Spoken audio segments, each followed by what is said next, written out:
पद के लिए, प्रधानमंत्री मुख्यमंत्री बनने के लिए एक साजिश था हुआ, और जिसको मुख्यमंत्री नहीं बनना चाहिए वो भी मुख्यमंत्री बना। भोग और ऐश्वर्य की राजनीति 40 वर्षों से लगातार करते आ रहा है। 12 जेपी बिहार में जन्म ले चुका है। गांधी के बाद जेपी दूसरा पड़ाव था, यह तीसरा पड़ाव है। सत्ता के लिए यह लड़ाई थी, ना कि महंगाई, बेरोजगारी, भ्रष्टाचार और शिक्षा में आमूल परिवर्तन की लड़ाई थी। से चॉकलेट के लिए मारामारी कर रहे हैं कि हमें लूट लेने दो, हमें लूट लेने दो। ये तो इन्हीं के जो लोग हैं बिहार को बदलने के लिए एड़ी चोटी का पसीना बहा रहे हैं। आंख मुंद करके बिहार की जनता का गाढ़ी कमाई का पैसा खुलेआम लूटा है। बिहार को बदलना आवश्यक है। बिहार की जनता त्राहिमाम है, बिहार की बच्चे गर्त में हैं, इसलिए यह एक नैतिक कार्य है और यह काम प्रशांत के अलावा दूसरा कर नहीं सकता है। मतलब आपका कहना है कि इतिहास कालखंड को बराबर दोहराता है। तो आजादी के बाद पहला आया दौर आपातकाल का। तो उस समय एक नेता उभरे बिहार से, जयप्रकाश नारायण। सेम कहानी आज वही स्थिति आ गई है क्या बिहार में, ये जानना चाहता हूँ मैं। उससे ज्यादा भयावह स्थिति है। आपातकाल तो इंदिरा गांधी ने लगाया था नेशन को सुरक्षित करने के लिए, लेकिन उसको पॉलिटिकल रंग दे करके, एक षड्यंत्र करके कांग्रेस को सत्ता से हटा करके लोगों ने सिर्फ अपने पद के लिए, प्रधानमंत्री मुख्यमंत्री बनने के लिए एक साजिश था हुआ, और दर्जनों प्रधानमंत्री बने, और जिसको मुख्यमंत्री नहीं बनना चाहिए वो भी मुख्यमंत्री बना, और सारे लोगों का सारा अरमान पूरा हो गया। इंदिरा गांधी के कांग्रेस के पतन के बाद सारे लोगों ने भोग और ऐश्वर्य की राजनीति 40 वर्षों से लगातार करते आ रहा है। आज वह उससे भी भयावह स्थिति है, जिसको समाप्त करने के लिए प्रशांत किशोर जी को नियति ने अधिष्ठित किया है, और यह साकार होने वाला है।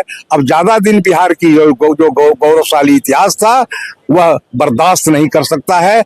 वह गौरवशाली इतिहास अपने को दोहरा रहा है। फिर पुनः प्रशांत जी के मार्गदर्शन से बिहार गौरवान्वित होगा।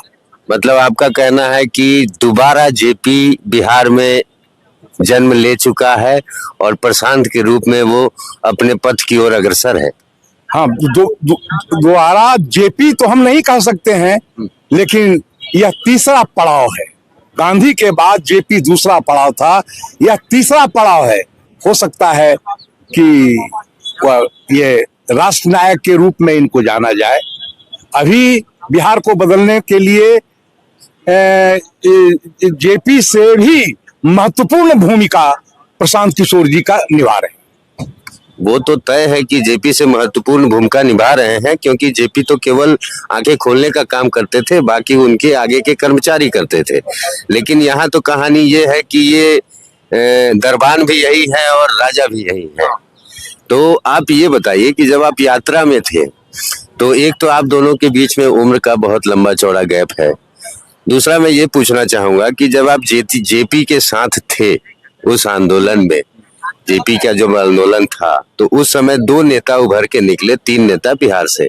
एक लालू प्रसाद यादव और नरेंद्र सिंह, दूसरा नीतीश कुमार और तीसरा रामविलास पासवान। ये 30 कहा जाता है उस दौर में कि ये 3 नेता जेपी से निकले, उभर के निकले।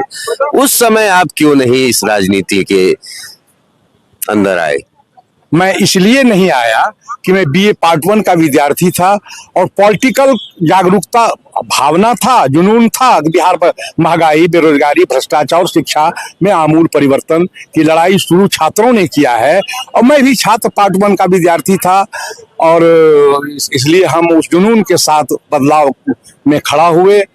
और जब जनता पार्टी की सरकार 3 साल के बाद जनता पार्टी की सरकार बनी, चक्रहलदर उसका चुनाव चिन्ह हुआ, मुरारजी भाई प्रधानमंत्री बने, और उसके बाद प्रधानमंत्री पद के लिए जो संघर्ष आपस में चौधरी साहब और मुरारजी में होने लगा, तो हमको ये समझ में आ गया कि सिर्फ सत्ता के लिए यह लड़ाई थी, ना कि महंगाई, बेरोजगारी, भ्रष्टाचार और शिक्षा में आमूल परिवर्तन की लड़ाई थी। इंदिरा गांधी एक बहुत बड़ी ताकत था हिंदुस्तान की राजनीति में, जिसका मुकाबला कोई नहीं कर सकता था उस समय। उस समय की सबसे ज्यादा पढ़ी लिखी हार्वर्ड से पढ़ी लिखी थी इंदिरा गांधी। तो क्या उस समय भारत की राजनीति में हार्वर्ड से पढ़े कोई नेता थे?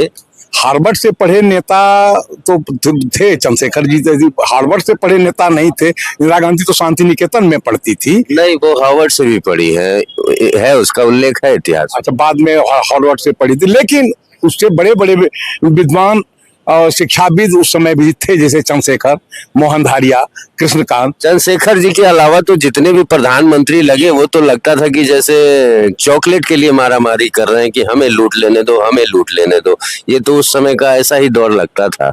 तो आज बिहार में ऐसा हो रहा है, तो ये तो नेत्र ही मतलब केंद्र करके दिखाया, तभी तो बिहार उसको फॉलो कर रहा है। वही तो संसद में, हाउस में जो घटना घटता है वो तो जनता के मानस पर रिफ्लेक्ट करता है, और वही आचरण लोग सीख लेते हैं।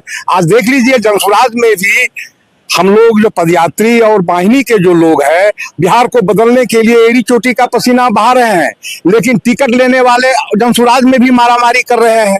जिसको टिकट नहीं मिलेगा वो विरोधी आवाज दे रहे हैं, जनसुराज को गाली दे रहे हैं। कल जो जनसुराज को गाली दे रहा था और आज वह टिकट लेने के लिए जनसुराज में लाइन में खड़ा है।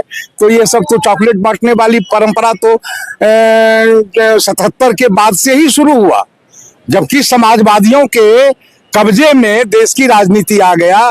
तो इस बंदर बांट या चॉकलेट लूटने वाली परंपरा तो समाजवादियों ने पैदा किया, और आज तक वही परंपरा चल रहा है, जिसमें सबसे ज्यादा दुर्गति और शिक्षा के कारण सबसे ज्यादा दुर्गति राजनीतिक गलियारे में बिहार के लोगों को का हुआ, बिहार की जनता का हुआ।